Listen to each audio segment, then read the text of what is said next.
Hey guys, welcome to MSV channel.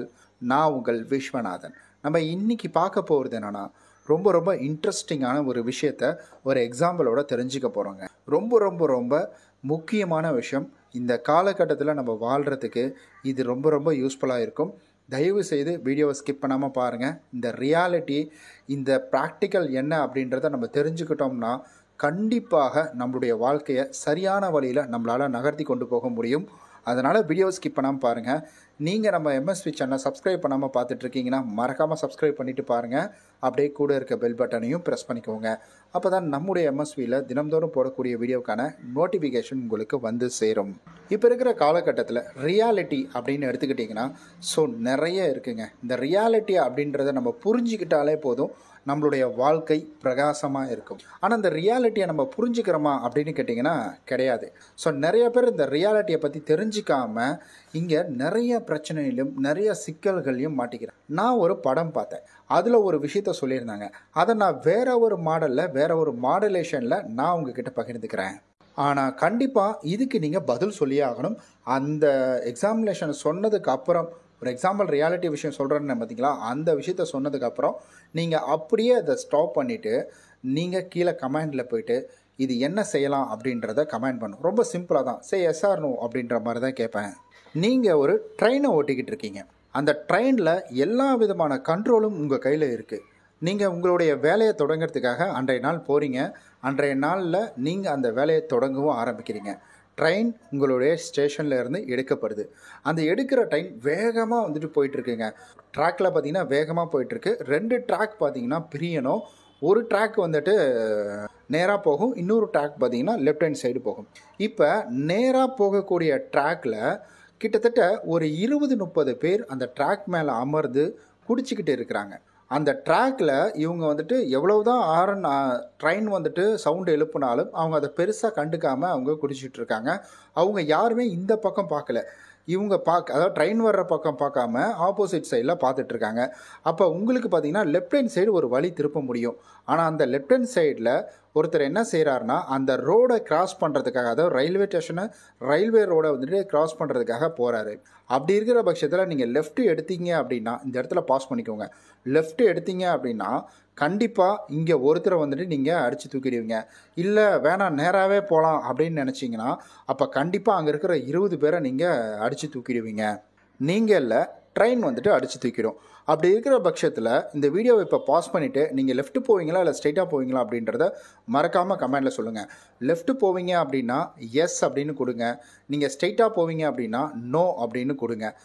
கண்டிப்பாக வந்துட்டு நீங்கள் கொடுத்தே ஆகணும். அப்போ தான் உங்களுடைய வந்துட்டு மென்டாலிட்டி என்ன அப்படின்றத நம்ம தெரிஞ்சிக்க முடியும். சரி, ஓகேங்க. இப்போ ஒரு சிலர்லாம், முக்கால்வாசி பேர் என்ன இதில் வந்து சொல்லியிருப்பாங்க அப்படின்னு பார்த்தீங்கன்னா, நான் லெஃப்ட்டு தான் எடுப்பேன், ஏன்னா ஒரு உயிர் தானே, அதனால் வந்துட்டு லெஃப்ட் எடுத்துடுவேன். அவர் எப்படியா இருந்தால் ஓடிடுவாரோ, இல்லை வந்துட்டு ஏதாவது ஒரு விதத்தில் நான் நிறையா உயிர்களை வந்துட்டு பலி வாங்கிறத விட இங்கே லெஃப்ட் எடுத்தால் ஒரே ஒரு உயிர் மட்டும் போயிடுமே அப்படின்ற மாதிரி உங்களுக்கு எண்ணம் இருக்கலாம். ஒருவேளை நீங்கள் அதை சூஸ் பண்ணியிருந்தீங்கன்னா ராங். இங்கே வந்துட்டு ரயில் ரோட்டில் உட்காந்து மது அருந்துறது தவறான செயல் அப்படின்னு நம்மள எல்லாருக்குமே தெரியும். ஆனால் இங்கே என்ன நடந்துட்டுருக்குன்னா, ஒரு சின்ன வந்துட்டு ஒரு விஷயத்தை செய்கிறதுக்காக பெரிய தவறுகளை செய்கிறாங்க. இங்கே வந்துட்டு முழுமையாக நம்ம தெரிஞ்சுக்கக்கூடியது என்னென்னா, இங்கே ஒருத்தரை காப்பாற்ற இங்கே நிறைய வந்துட்டு சிக்கல்கள் அப்படின்றது உருவாக்கப்படுது. அப்படி இருக்கக்கூடிய இந்த உலகத்தில் நம்ம எப்போவுமே சரி சூதானமாக இருந்துக்கணும். எந்த இடத்துலையுமே சரி நம்ம கவன சிதறல் அப்படின்றது நம்மளுடைய வாழ்க்கையில் வரவே கூடாதுங்க. ஏன்னா யாரோ ஒருத்தர் செய்யக்கூடிய தவறு அப்படின்றது உங்களை பாதிக்கும். இது 100% உண்மை. யாரோ ஒருத்தர் செய்யக்கூடிய தவறு அப்படின்றது ஒன்றுமே செய்யாமல் அமைதியாக இருக்கக்கூடிய உங்களை வந்துட்டு பாதிக்கும். இதை நம்ம நல்லா தெரிஞ்சுக்கணும். இப்போ இந்த வீடியோவை நீங்கள் பார்த்துட்ருக்கீங்க. இந்த வீடியோ பார்க்குற நேரத்தில் நீங்கள் எங்கே இருக்கீங்க? வீட்டில் உட்காந்துட்ருக்கீங்க.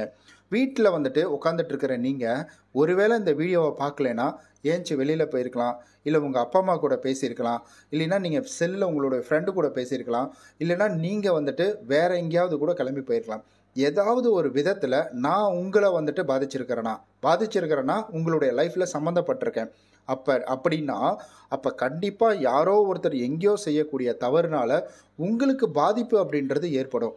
அதனால் தயவு செய்து கவனம் அப்படின்றது நம்மளுடைய வாழ்க்கையில் ரொம்ப முக்கியம். அலட்சியம் காட்டாதீங்க. இதுதானே அப்படின்ற மாதிரி அலட்சியம் காட்டாதீங்க. யார் என்ன செஞ்சிடுவாங்க அப்படின்ற மாதிரி அலட்சியம் அப்படின்றத காமிக்காதீங்க. ஏன்னா ஒரு சின்ன ஒரு தவறு கூட தன்னுடைய வாழ்க்கையை புரட்டி போட்டுரும். நம்ம வண்டியில் வேகமாக போயிட்டுருக்கோம், ஜஸ்ட்டு நம்மளுடைய பிரேக்கை அதிகமாக ப்ரெஸ் பண்ணி பார்ப்போம் அப்படின்னு நம்ம ப்ரெஸ் பண்ணோம் அப்படின்னா அப்போ என்ன ஆகும்? அந்த இடத்துல ஒரு சின்ன விஷயம் தான், பிரேக்கை மட்டும் தான் அழுத்துறீங்க, நீங்கள் வேறு எதுவுமே பண்ணல, அதிகமான விபத்து நடக்குது பார்த்தீங்களா? அந்த விபத்துக்கான மெயின் காரணம் என்ன அப்படின்னு கேட்டிங்கன்னா சின்னதான கவன சிதறல் தாங்க இதற்கு மெயின் காரணம். அந்த விபத்து நடந்ததுக்கு அப்புறம் தான் நமக்கு இதை பற்றி தெரிய வரும். ஆனால் அப்போல்லாம் யோசிப்பாங்க, இந்த ஒரு சின்ன ஒரு மிஸ்டேக் பண்ணிட்டேனே, கொஞ்சம் வேகமாக ஆக்சிலேட்டரை கொடுத்துட்டேனே, கொஞ்சம் வந்துட்டு சடன் பிரேக் அடிச்சிட்டேனே அப்படின்ற மாதிரி எல்லாத்தையுமே யோசிப்பாங்க. நம்ம நல்லா தெரிஞ்சுக்கணும், நம்மளுடைய வாழ்க்கை அப்படின்றது வேகமாக ஓடிட்டு இருக்கக்கூடிய ஒரு குதிரை மாதிரி. அந்த குதிரை வந்துட்டு எந்த அளவுக்கு வேகமாக ஓடிட்டுருக்கோ அந்த அளவுக்கு அதனுடைய இலக்கை போய் அடையும். அதில் எந்தவித மாற்று கருத்துமே கிடையாது. ஆனால் ஓடிட்டுருக்கக்குள்ள நீங்கள் அந்த குதிரையிலேருந்து எகிரி குதிக்கவோ இல்லை இறங்கவோ இல்லை அந்த குதிரைக்கு ஏதேனும் வந்துட்டு தடுமாற்றம் ஏற்பட்டதோ இதெல்லாம் நடந்தது அப்படின்னா கண்டிப்பாக விழக்கூடிய இடத்தில் உங்களுக்கு அடிகள் அப்படின்றது அதிகமாகப்படும். இது உங்களுக்கு புரியாமல் இருக்கும். நான் இன்னும் வந்துட்டு சிம்பிளாக புரிகிற மாதிரி நான் உங்களுக்கு சொல்கிறேன். ஏன்னா கண்டிப்பாக இது புரிஞ்சிருந்ததுன்னா இல்லை எனக்கு புரிஞ்சுது அப்படின்ற மாதிரி கீழே கமெண்ட் பண்ணிவிடுங்க. புரியலைனாலும் ஒன்றும் பிரச்சனை இல்லை, நான் அதை விளக்கமாக உங்களுக்கு சொல்கிறேன். இப்போ வந்துட்டு நைட் டைமில் ஒரு சிலர் வெளியில் போவாங்க. இது புரியறதுக்காக ஒரு எக்ஸாம்பிளுக்கு தான் சொல்கிறேன் நான். ஸோ நைட் டைமில் வெளியில் எனக்கு தெரிஞ்ச வந்துட்டு ஒரு இன்சிடெண்ட் ஒன்று நடந்தது, அதை வச்சே நான் சொல்லிடுறேன் உங்கள்கிட்ட. நைட் டைம் பார்த்தீங்கன்னா அவருக்கு பர்த்டே, பிறந்த நாள் வந்துட்டு அடுத்த நாள், அதாவது நைட்டு 12 மேலே 1ஆம் அவருக்கு பிறந்த நாள். இங்கே இவங்க என்ன பண்ணுறாங்கன்னா 31ஆம் வந்துட்டு இவங்க வெளியில் கிளம்பி போகிறாங்க. ஸோ வெளியில் கிளம்பி போய்ட்டு கேக்கு வெட்டலாம் அப்படின்னு சொல்லிட்டு போகிறாங்க. அப்படி கேக்கு வெட்டுறது எந்தவித தவறும் கிடையாது. ஆனால் இவங்க தேர்ந்தெடுத்த இடம் எது அப்படின்னு கேட்டிங்கன்னா ஸோ நல்லா வந்துட்டு ஒரு யாருமே இல்லாத ஒரு பகுதியாக வந்துட்டு தேர்ந்தெடுத்து அந்த இடத்துல இவங்க கேக் வெட்டுறதுக்காக போகிறாங்க.